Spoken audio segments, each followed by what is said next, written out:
Proper motive power work in the depot is an important feature of operating efficiency. The routine work of the shed is just as important as are the periodical inspections, service, and general repairs. On the work of the shed depends to a very large extent the successful running of the engine, and lack of care may lead to complications of the most far-reaching character. Every train to time on every day of the week cannot be successfully achieved without the wholehearted cooperation of the men of the motive power depots. The hose bag arm on most modern water columns swings clear automatically, but even then the arm may get stuck, as this one has done. Had the driver not been alert, he would probably have run into the hose bag and damaged it. See that all hose bags are left clear of the track and secured after use. Delay here is liable to hold up following engines.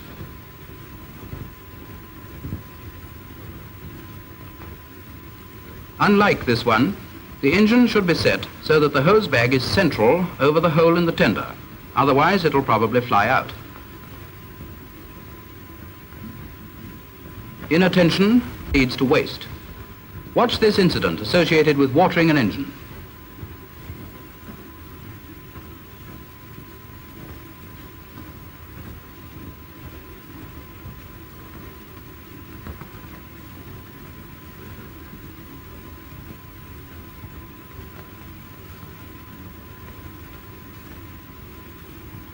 The LMS uses 9,600 million gallons of water a year for motive power purposes at a cost of £300,000. If each engineman could prevent the waste of only 5 gallons a day, the annual saving would be £2,750. Water running to waste. Save water and save money. There are many wrong ways of coaling an engine, but only one right way.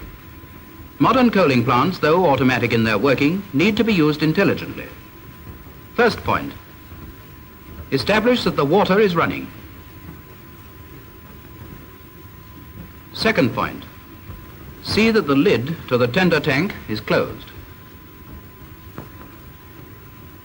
Thirdly, if this engine had been properly coaled, the pieces wouldn't have fallen off the tender.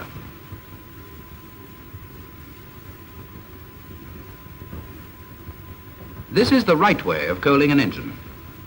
Resist the temptation to put on that last 10 hundredweight.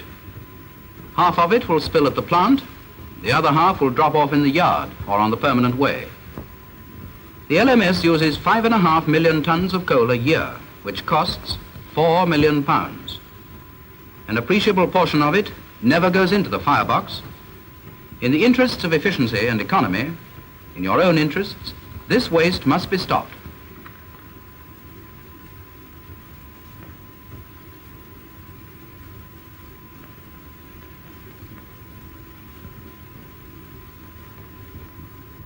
Wrong methods of coaling may have serious consequences.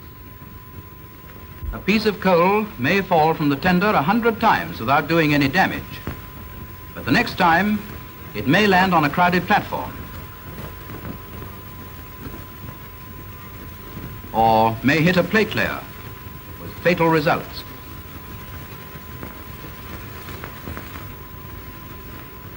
From the coaling plant to the ash pits, proper regulation should ensure that both pits, where there are two, are used to advantage. Dislocation and delay are caused by a number of engines being on one road, none on the second. When going on to an empty pit, take up the furthest forward position, or you'll block the road for any following engine.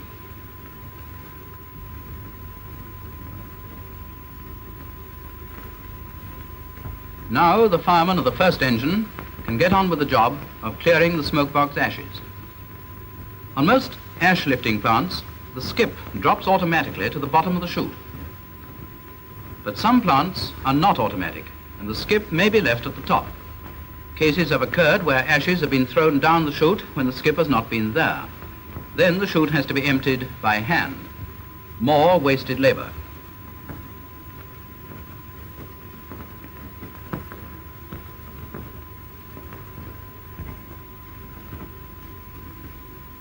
Engines should receive a careful examination by the driver.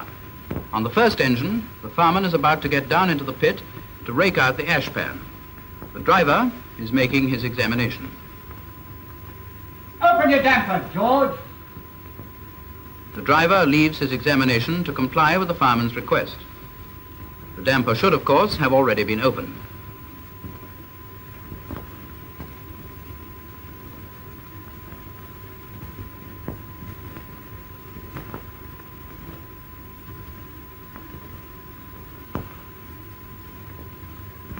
Returning, the driver resumes his examination at a different point from the one at which he left, so that he misses entirely the broken brake block on the rear driving wheel. Engine should receive a careful examination by the driver.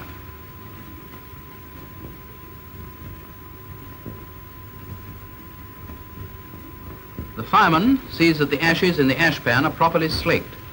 The ashes fall cleanly with a plop, and there's very little dust.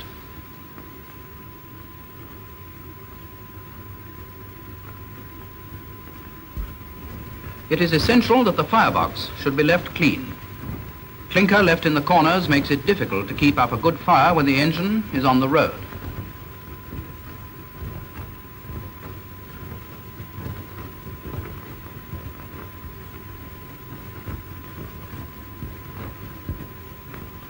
Have you ever had this happen to you?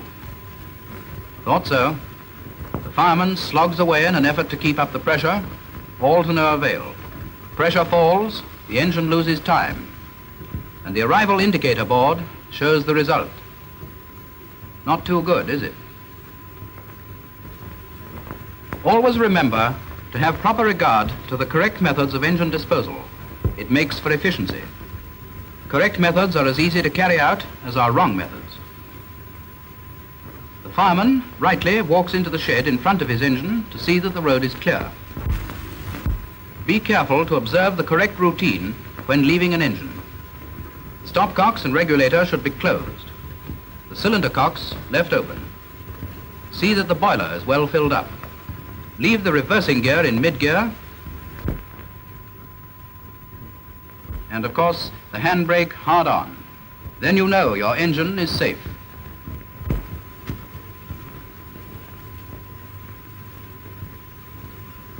On the way to book off, the fireman hands in his tools. Dirty. Yes, we thought so too by the untidy look of the bucket. Still, all the tools apparently are there. But it's the fireman's job to clean his tools, not the store's issuers.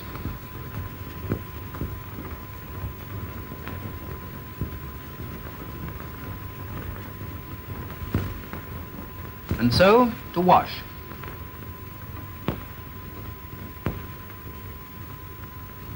Here, have a heart. I said wash. Misuse of materials leads to waste. What would your wife say to this? Proper motive power work in the depot is an important feature of operating efficiency. Every train to time on every day of the week cannot be successfully achieved without the wholehearted cooperation of the men of the motive power depots.